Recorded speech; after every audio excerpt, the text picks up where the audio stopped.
Dou sequência aqui ao vídeo e à gravação.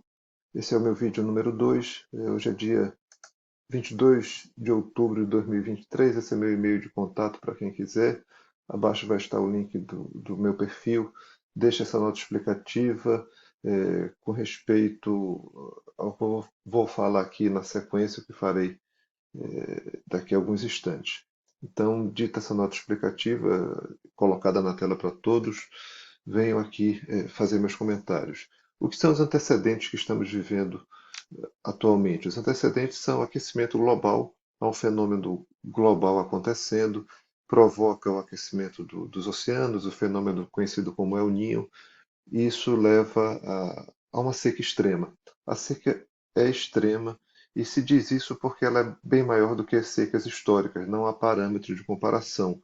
Quando pegamos os gráficos que são apresentados pelos órgãos de controle, eu vou já apresentar alguns aqui para vocês. Está disponível na internet, é uma seca realmente muito diferenciada, e aqui é o site do governo, do serviço que cuida e que monitora essa infraestrutura toda.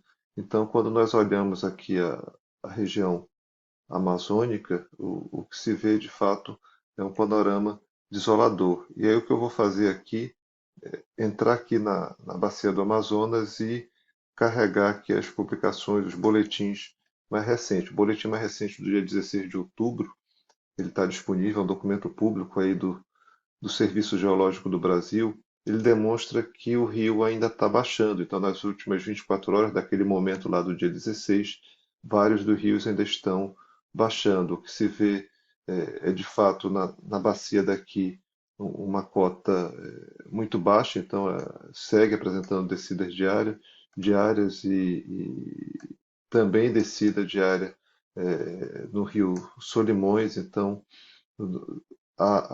essa percepção da questão que ainda não chegou o final da seca, vai chegar daqui a algumas semanas.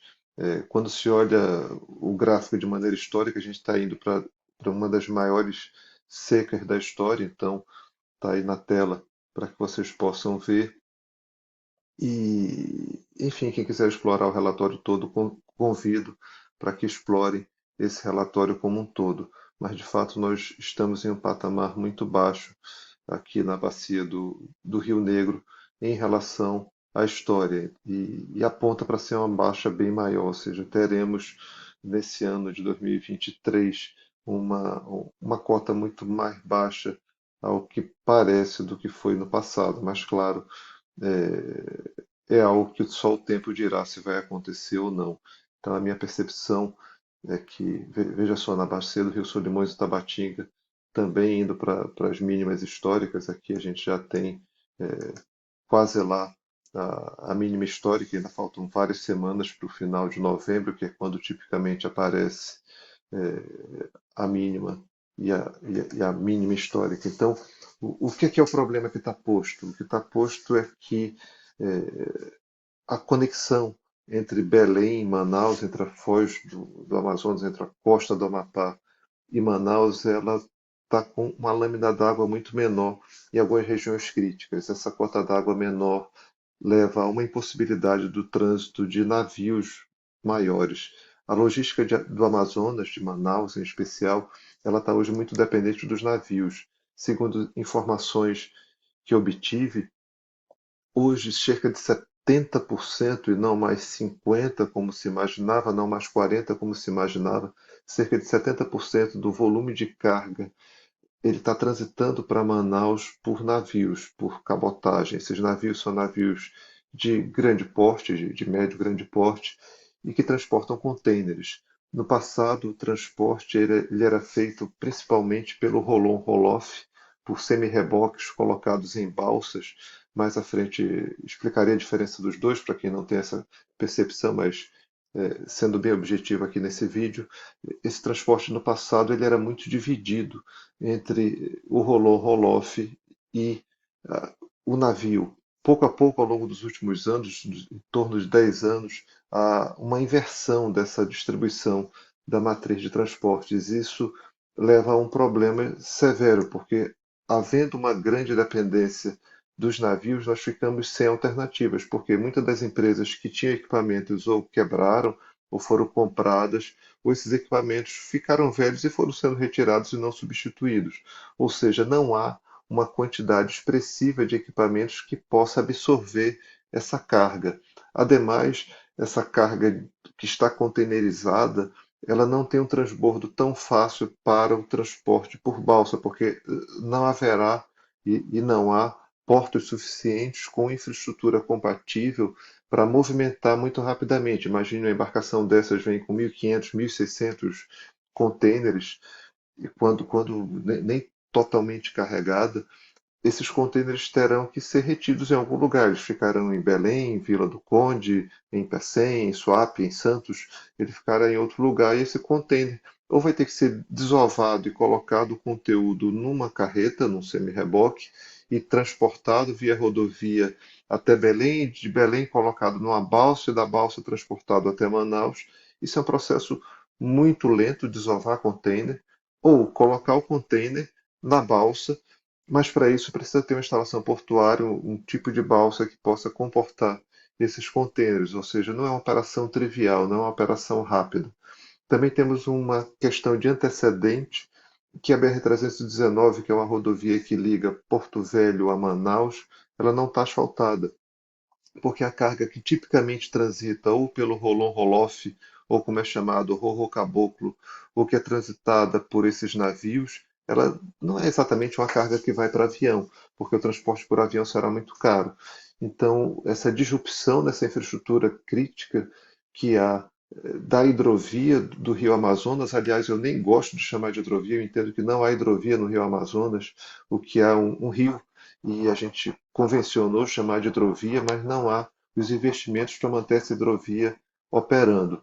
Eu compreendo que nessa data já houve o decreto da emergência, já está configurada a emergência no estado do Amazonas, em especial nas regiões, o marco legal já vem sendo executado, mas a velocidade que está sendo empregada, empreendida para a solução dos problemas não me parece ser a melhor velocidade. Isso me motivou a fazer esses vídeos. Então, os antecedentes históricos envolvem, primeiro, uma condição climática, a gente tem uma condição climática extrema, é importante deixar isso claro, nós não temos um andamento padrão do planeta, então há uma causa externa, uma externalidade, que é essa condição climática. Esse é o primeiro aspecto dos antecedentes. Segundo aspecto dos antecedentes, não há infraestrutura na região amazônica.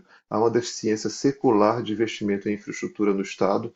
Isso não é um problema de um ou outro governo do Brasil, é um problema da história do Brasil.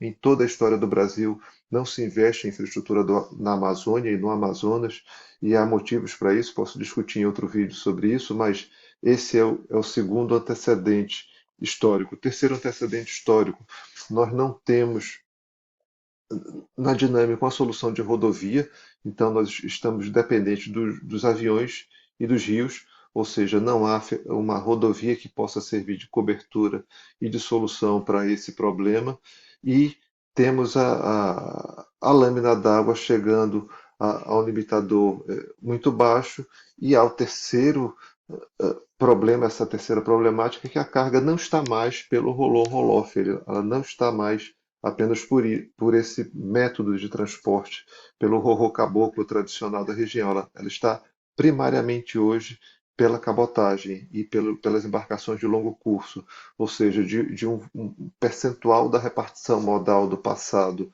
pequeno por esse método de transporte, e hoje o percentual é muito grande. Novamente, cerca de 70% está trafegando por esse modal e 30% pelo rorô caboclo, falando-se apenas, claro, desse perfil de carga, claro, a carga aérea.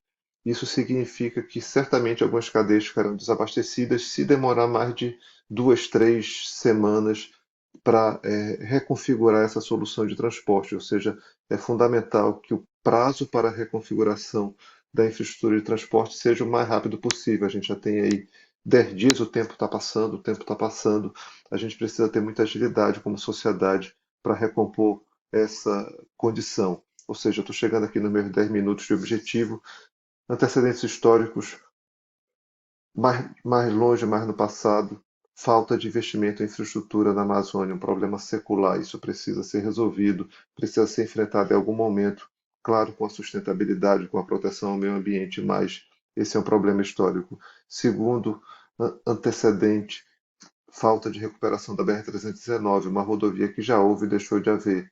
Terceiro antecedente, migração da carga do roll-on roll-off para a cabotagem. Há uma sobrecarga, entre aspas, um uso excessivo da cabotagem e isso levou à desconfiguração da quarta questão, desconfiguração das empresas, dos sistemas de transporte com capacidade compatível com a demanda para esse transporte ser feito pelo roll-on roll-off, ou seja, a nossa infraestrutura crítica está super sobrecarregada dentro do transporte aquaviário. Isso é um problemão, porque as empresas de cabotagem também aparentemente não estão prontas para enfrentar essa condição. Então, temos uma disrupção severa numa infraestrutura crítica. Isso é um problema sistêmico. Não podemos ficar atacando uns aos outros, precisaremos de muita serenidade para compreender esses antecedentes históricos que nos trouxeram até aqui e enfrentar o problema. Então, é isso por esse vídeo. Já nos falamos no próximo, relembrando aí aquela condição que eu coloquei no início, deixa eu minimizar a mim mesmo aqui e devolver retomando e relembrando essa nota explicativa. A gente vai precisar ter muita serenidade para enfrentar esse problema histórico. É isso. Até o próximo vídeo.